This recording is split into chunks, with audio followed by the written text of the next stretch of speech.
الحمد لله نحمده ونستعينه ونستغفره ونؤمن به ونتوكل عليه ونعوذ بالله من شرور أنفسنا ومن سيئات أعمالنا من يهده الله فلا مضل له ومن يضلله فلا هادي له ونشهد أن لا إله إلا الله وحده لا شريك له ونشهد أن سيدنا وسندنا وحبيبنا ومولانا محمدا عبده ورسوله الذي أرسل بالحق بشيرا ونذيرا وداعيا إلى الله بإذنه وسراجا منيرا أما بعد فأعوذ بالله من الشيطان الرجيم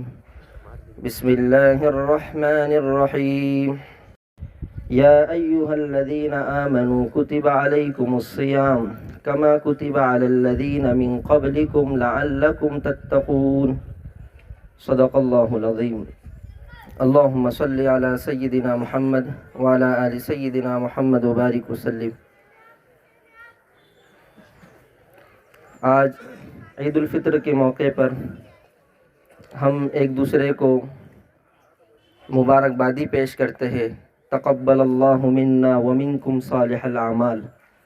اللہ کا شکر ہے کہ رمضان المبارک میں باری تبارک و تعالیٰ نے ہم سب کو بہت سی عبادتوں کا موقع اپنے فضل سے عنایت فرمایا۔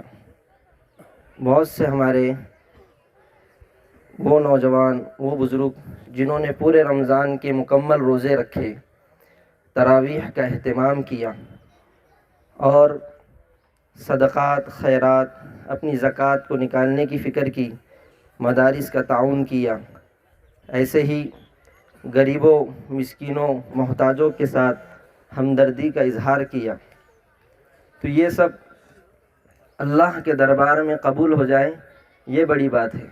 اس لیے علماء نے لکھا ہے کہ کسی بھی کام کو کرنے کے لیے ایک تو صلاحیت ہونا چاہیے اور ساتھ میں صالحت ہونا چاہیے۔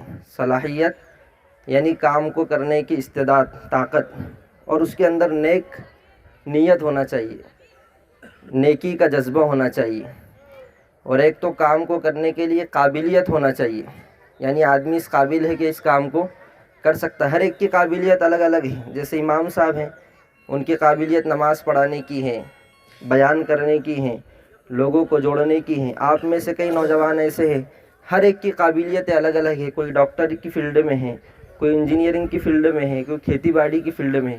قابلیت ہر ایک کی الگ الگ ہے۔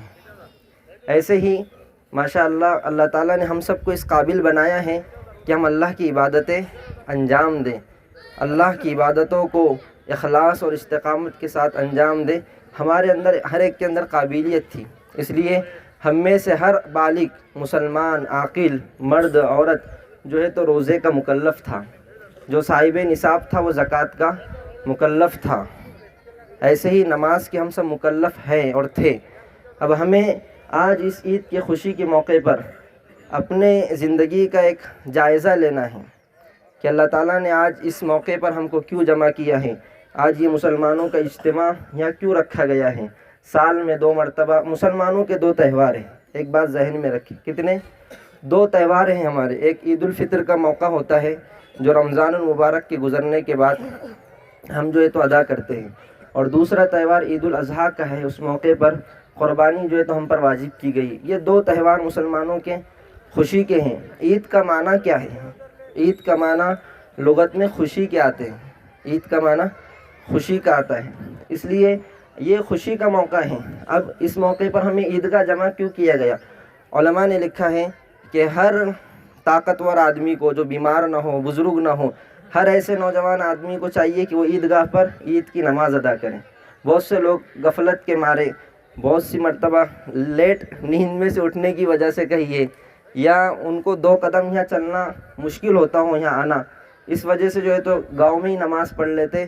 عید کی نماز آپ علماء کے درمیان یہ بات کہی جا سکتی ہے، متفقہ طور پر مسجد میں ادا کرنا مکروہ ہے۔ پھر عید کی نماز مسجد میں کیوں رکھی جاتی ہے؟ وہ تو معذوروں کے لیے ہے۔ جن کو چلنا دشوار ہے، جو بیمار ہیں، باقی جو ہٹے کٹے لوگ ہیں ان کے لیے تو عید کی نماز عیدگاہ پر ادا کرنا ہی مسنون ہے۔ جناب نبی کریم صلی اللہ علیہ وسلم نے اپنی پوری زندگی میں جو ہیں تو بلا عذر کبھی بھی مسجد میں نماز عید ادا نہیں کی۔ تو اللہ کا شکر ہے کہ آج ہم میں سارے لوگ یہاں جو موجود ہیں وہ تو عیدگاہ پر ہی موجود ہیں، لیکن آئندہ بھی اس بات کا خیال رکھیں کہ جب بھی عید کا موقع ہو تو ہم عید کی نماز عیدگاہ پر ہی ادا کرنے کی فکر اور کوشش کریں۔ آج عید کا موقع ہے تو عید کے موقع پر ایک سب سے بڑا پیغام مسلمانوں کو یہ دیا جاتا ہے قرآن حدیث کی روشنی میں کہ ہم اپنی صفوں میں اتحاد پیدا کریں۔ آج ہم کس حالات سے گزر رہے ہیں، مسلمان ہر جگہ ستایا جا رہا ہے، پریشان کیا جا رہا ہے، مستقبل ہمارے سامنے ہے، تو اس لیے اپنے مستقبل کو سامنے رکھتے ہوئے ہم اپنی صفوں میں اتحاد پیدا کریں۔ آج بھائی بھائی سے بات بند کیے ہوئے ہیں، پڑوسی پڑوسی سے بات بند کیے ہوئے ہیں، اور ساری صورتحال ہمارے سامنے ہے، کچھ گنوانے کی ضرورت نہیں ہے۔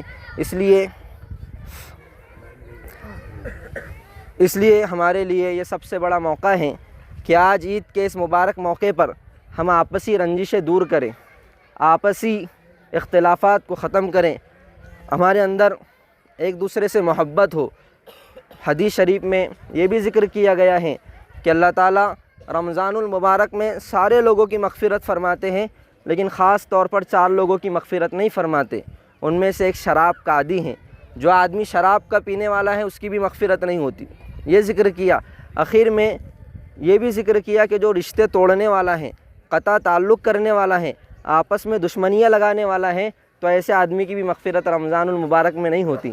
جبکہ اللہ تعالیٰ، ہم نے حدیث میں فضائل اعمال میں بھی سنا ہوگا آپ نے کہ روزانہ افطار کے وقت اللہ رب العزت 10 لاکھ لوگوں کی مغفرت فرماتے۔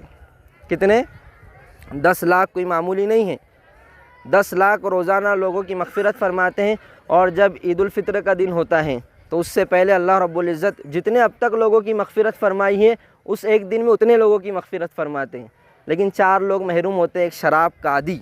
اس لیے میرے بھائیوں، ہم اپنی زندگی سے نشے کو ختم کریں۔ یہ نشہ ہمارے مسلمانوں کے لیے نہیں بلکہ پوری انسانیت کے لیے اتنی خطرناک اور بھیانک چیز ہے۔ ابھی ہم جمعیت کی ایک کتاب اس پہ نظر ثانی کر رہے تھے، مولانا ابراہیم صاحب جو جامعہ اسلامیہ اشاعت العلوم عقل قوہ کے پڑھے ہوئے ہیں، اس کے بعد آپ دیوبند گئے، انہوں نے ایک کتاب نظر ثانی کے لیے میرے پاس بھیجی، تو بہت ساری چیزیں اس میں نوٹ کی، تو ایک چیز اس میں یہ تھی کہ جو آدمی نشے کا عادی ہوتا ہے، جو آدمی نشہ کسی بھی طرح کا ہو، پھر ڈرگس ہو، شراب ہو، سگریٹ ہو، تمباکو ہو، تو اس کا بعض نشے ایسے ہیں کہ جب وہ جسم میں چلے جاتے ہیں تو 15 سال تک اس کا اثر باقی رہتا ہے۔ کتنے سال تک؟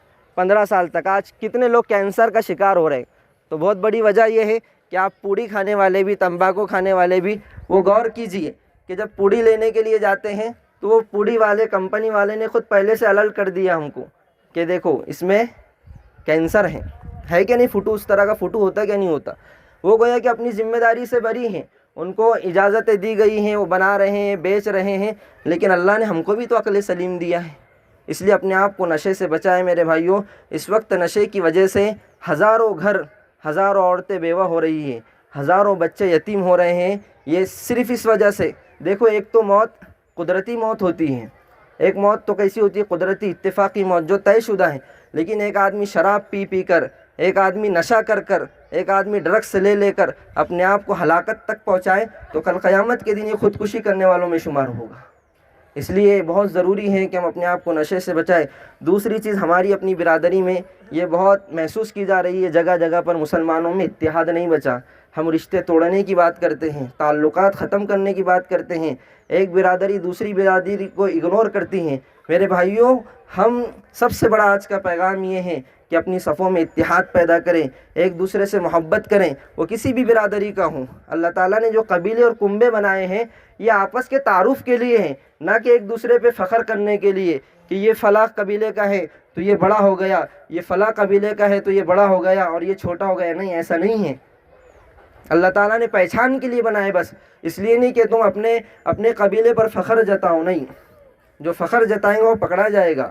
اللہ تعالیٰ کو تکبر پسند نہیں ہے، اس لیے ہم کسی بھی قبیلے کے ہوں آپس میں محبت اور اتحاد کے ساتھ رہنے کی فکر کریں۔ ایک مسلمان ہونے کے ناطے، رسول اللہ صلی اللہ علیہ وسلم کو امتی ہونے کے ناطے ہمارا قرآن ایک ہے، ہمارے رسول ایک ہیں جی، ہماری نماز ایک طریقے پر ہم ادا کرتے ہیں، ایسی کتنی چیزیں ہیں جو ایک طریقے پر ادا کی جا رہی ہے۔ آج عید کا موقع لے لیجئے، ایسا کوئی بھی نہیں ہے کہ بڑے خاندان کا ہوگا تو چھوٹے خاندان کا ہوگا تو وہ 12 تکبیروں کے ساتھ نماز پڑھے گا، اور چھوٹے خاندان کا ہے تو 6 تکبیروں کے، ایسا ہے؟ یہاں تو ایاز و محمود سب ایک صف میں ہوں گے، آپ منتری بھی ہو، عامدار بھی ہو، خاصدار بھی ہو، تو ایک وہ آدمی جو ایک چھوٹے سے پیشے سے تعلق رکھتا ہے اس کے ساتھ آپ کو صف میں کھڑا ہونا ہوگا، ایک امام ہوگا، باقی سارے لوگ اس کی اقتداء کریں گے، چاہے آپ لیڈر ہو، چاہے آپ جو کچھ بھی ہو، لیکن آپ کو ایک امام کے پیچھے اقتداء کرنا ہوگا۔ کوئی کلیکٹر آ کر یہ کہے کہ نہیں میں کلیکٹر کا عہدہ میرا ہے، میں امام سے آگے کھڑا رہوں گا، ہے ایسا؟ نہیں میں منتری ہوں، مجھے امام کے آگے ایک مصلی میرا لگاؤ، نہیں۔ یہ تو دین اور شریعت سب ایاز و محمود کو ایک ہی، ایاز اور محمود اس لیے کہ محمود بادشاہ تھا اور ایاز اس کا وزیر تھا، اس لیے شارٹ کٹ میں ہی مثال دی گئی۔ تیسرا یہ کہا کہ جو حسد، کینہ، بغض اپنے اندر رکھے گا، ایسے آدمی کی بھی اللہ تعالیٰ مغفرت نہیں فرمائے گی۔ آج ہمارے دلوں میں کتنا حسد بھرا ہوا ہے، کوئی آدمی ترقی کرتا ہے تو ہم اس کی ٹانگ کھینچنے کی فکر کرتے ہیں، کوئی کاروبار میں ترقی کر رہا ہے ہمیں حسد، جلن، بغض، عداوت ہوتی ہے کہ یہ کیسا، یہ تو مڈل کلاس کا تھا، یہ تو ہم سے کمزور تھا، یہ کیسے کیا ترقی کر رہا۔ ہم ایسے کئی لوگوں کو جانتے ہیں کہ کاروبار کی وجہ سے اس سے حسد ہوا، لوگ جادو ٹونا تک کے کر رہے ہیں۔ بھائی کی ترقی کسی کو پسند نہیں، پڑوسی کی ترقی کسی کو پسند نہیں، قبیلے والوں کی ترقی کسی کو پسند نہیں۔ میرے بھائیو، اگر ایسا حسد اور کینہ ہمارے اندر ہے تو رمضان کے اس مبارک مہینے میں اور عید کے اجتماع کے موقع پر بھی اللہ مغفرت نہیں فرمائے گا۔ تو کتنے ڈرنے کی ضرورت ہے، اس لیے اپنے دلوں کو حسد سے، کینے سے پاک کرے۔ اگر کوئی ترقی کر رہا ہے اس کو دعا دیجئے، اس کے لیے مزید دعاؤں کا اہتمام کیجئے۔ اور حدیث میں ہے جب ہم کسی کی ترقی کے لیے دعا کرتے ہیں تو فرشتے اپنے لیے دعا کرتے ہیں۔ مثال کے طور پر میں یہ کہوں کہ اللہ ان کو جو ہے تو مال سے نواز، عزت سے نواز، تو فرشتے کہتے ہیں اللہ پہلے اس کو نواز۔ تو یہ تو بہت آسان طریقہ ہے۔ اگر ہم عزت چاہتے ہیں، مال چاہتے ہیں، دولت چاہتے ہیں اور اللہ کا قرب چاہتے ہیں تو ہم اپنے مسلمان بھائیوں کے لیے دعا کریں۔ چوتھی چیز یہ ذکر کی کہ رمضان کے اس مبارک موقع پر اللہ تعالیٰ والدین کے نافرمان کی بھی مغفرت نہیں کرتے۔ جو والدین کو ستاتا ہے، ماں باپ کو ستاتا ہے، ان کی عزت نہیں کرتا، ان کو پریشان کرتا ہے، ان کے کھانے پینے کا خیال نہیں رکھتا، ان کی عزت نہیں کرتا، زندگی میں انہیں تکلیف دے رہا ہے، تو ایسے آدمی کی بھی آج مغفرت نہیں ہوگی۔ میرے بھائیوں، بہت ڈرنے کی ضرورت ہے۔ آج نوجوانوں سے ماں باپ پریشان ہیں کہ بیٹے سنتے نہیں، باپ کو جھلاتے ہیں اور آنکھ دکھاتے ہیں، اور اگر باپ کو اچھی رائے اور کوئی اچھا مشورہ ان کی ترقی کے لیے دے تو یہ اپنے آپ کو ایڈوکیٹ، اپنے آپ کو پڑھا لکھا سمجھتے ہیں، باپ کو جاہل سمجھتے ہیں۔ موقع نہیں ہے میرے پاس، اتنے واقعات ہیں۔ ایک باپ نے اپنے بیٹے کو ڈاکٹر بنایا، ڈاکٹر بنانے کے بعد مختصر واقعہ ہے کہ اس نے ایک پروگرام رکھا، اور پروگرام کے بعد بہت سارے دوست اس کے جو ہے تو پڑھے لکھے نوجوان باہر کنٹری سے بھی آئے، اور آنے کے بعد پروگرام میں جب اس کے والد جو ہے تو بیٹی کی اس خوشی کے موقع پر شربت تقسیم کر رہے تھے۔ دیکھو باپ کیسا ہوتا ہے، سادہ زندگی گزارنے والا، کھیتی باڑی میں کام کرنے والا۔ تو اس کے دوستوں نے پوچھا کہ یہ شربت جو بانٹ رہا ہے آپ کے پروگرام میں یہ کون ہے؟ تو اس کو تو فخر سے بولنا چاہیے تھا اور ان کی پیشانی پر بوسہ دے کر بولنا چاہیے تھا، یہ وہی والد ہے جنہوں نے مجھے یہاں تک کے پہنچایا ہے، رات دن کھیتی باڑی میں ایک کیا اور مجھے ڈاکٹر بنایا۔ تو وہ شرم کے مارے کہنے لگا یہ ہمارے گھر کے نوکر ہیں۔ کیا تعلیم دے رہے ہم ہمارے بچوں کو؟ اس لیے اس وقت علماء کا ایک تقاضا ہے، جمعیت علماء کا، اور حضرت مولانا غلام محمد وستانی صاحب رحمۃ اللہ علیہ، اللہ ان کی مغفرت فرمائے، ان کی قبروں کو جنت کا باغیچہ بنائے۔ حضرت نے تو دونوں تعلیم ساتھ دینے کا کب سے نعرہ لگایا تھا، لوگوں نے اختلاف کیا تھا، آپ کے خلاف آواز اٹھائی تھی، لیکن آج اس وقت یہ آنکھیں دیکھ رہی ہے کہ حضرت نے جو مشن چلایا تھا وہ بالکل صحیح تھا کہ ایک طرف ہم اپنے بچوں کو دینی تعلیم دیں اور ساتھ ساتھ میں عصری تعلیم دیں، دونوں تعلیمیں اس وقت ضروری ہیں۔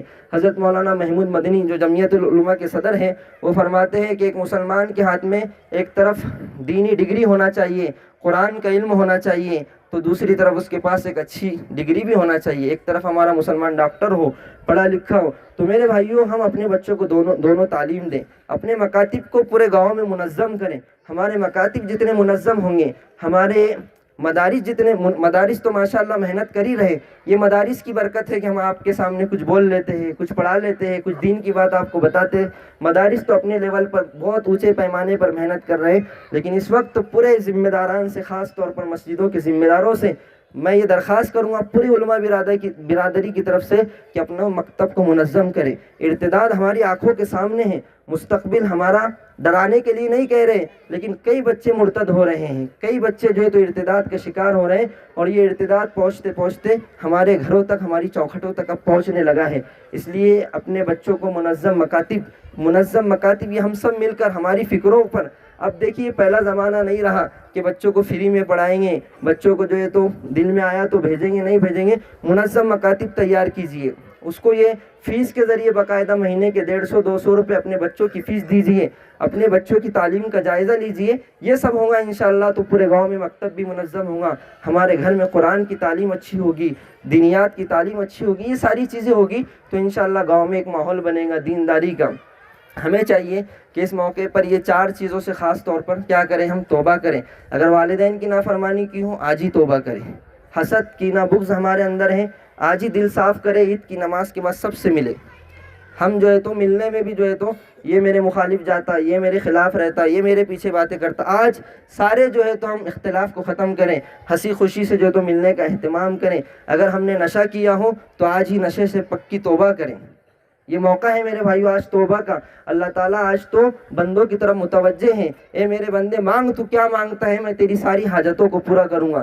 اس لیے وقت کا بہت ہی اہم تقاضا ہے کہ ہم اپنے آپ کو اوصاف اور کمالات سے مزین کریں، اپنے اندر دینداری کو پیدا کریں۔ سب سے میں نے قرآن کریم کی جو آیت آپ کے سامنے تلاوت کی ہیں، اس کا خلاصہ یہ ہے کہ تمہارے پاس روزے اس لیے رکھوائے گئے ہیں لعلکم تتقون، تاکہ تم متقی بن جاؤ۔ تقویٰ کہتے کس کو ہیں؟ تقویٰ اللہ کے ڈر کو کہتے ہیں۔ اس کو ایک آسان مثال سے سمجھیے، اس پر بات اپنی ختم کروں گا۔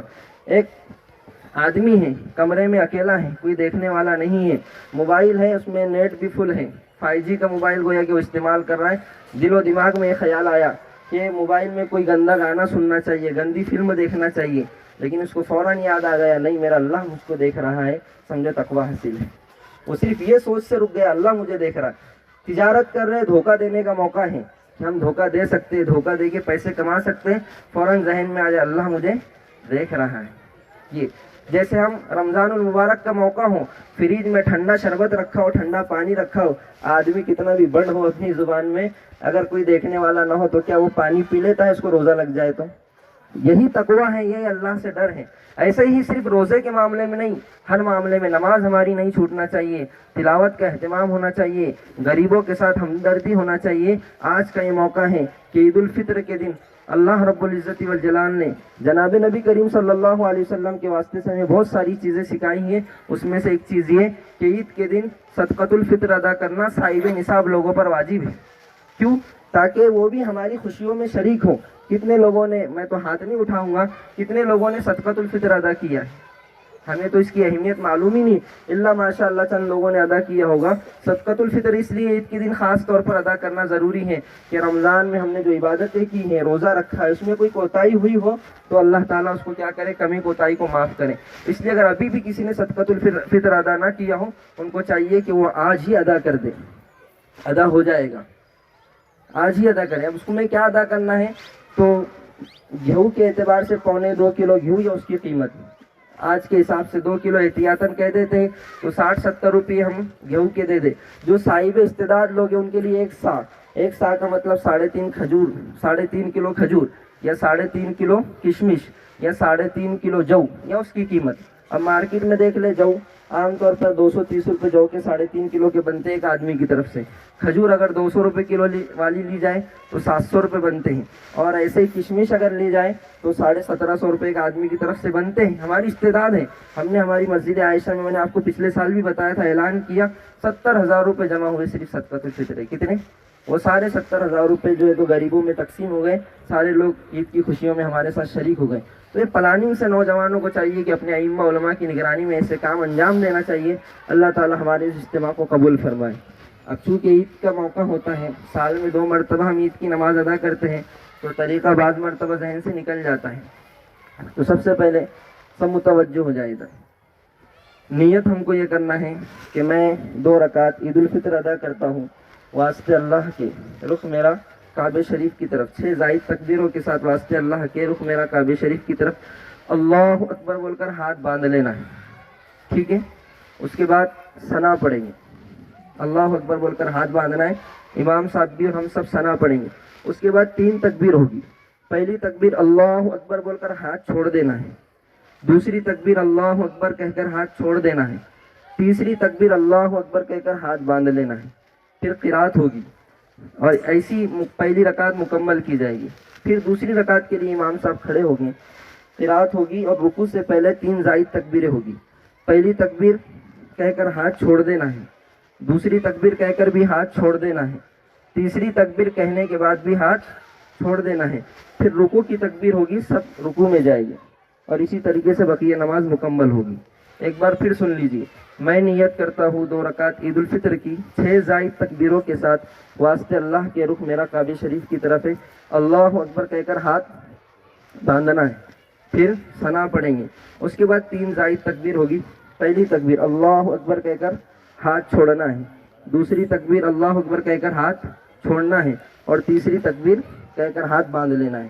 قرات ہوگی، پھر دوسری رکعت میں بھی امام صاحب کھڑے ہوں گے، قرات مکمل کریں گے، رکوع سے پہلے 3 زائد تکبیر ہوگی، پہلی تکبیر اللہ اکبر کہہ کر ہاتھ چھوڑنا ہے، دوسری تکبیر اللہ اکبر کہہ کر ہاتھ چھوڑنا ہے، تیسری تکبیر اللہ اکبر کہہ کر ہاتھ چھوڑنا ہے اور پھر رکوع کی تکبیر ہوگی، اللہ اکبر کہہ کر رکوع میں جانا ہے۔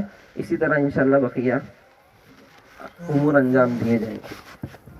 بصفے درست کیجیے، کاندھے سے کاندھا ملا لیجیے، درمیان کے بچے جو ہیں سائٹ میں کر دیجیے۔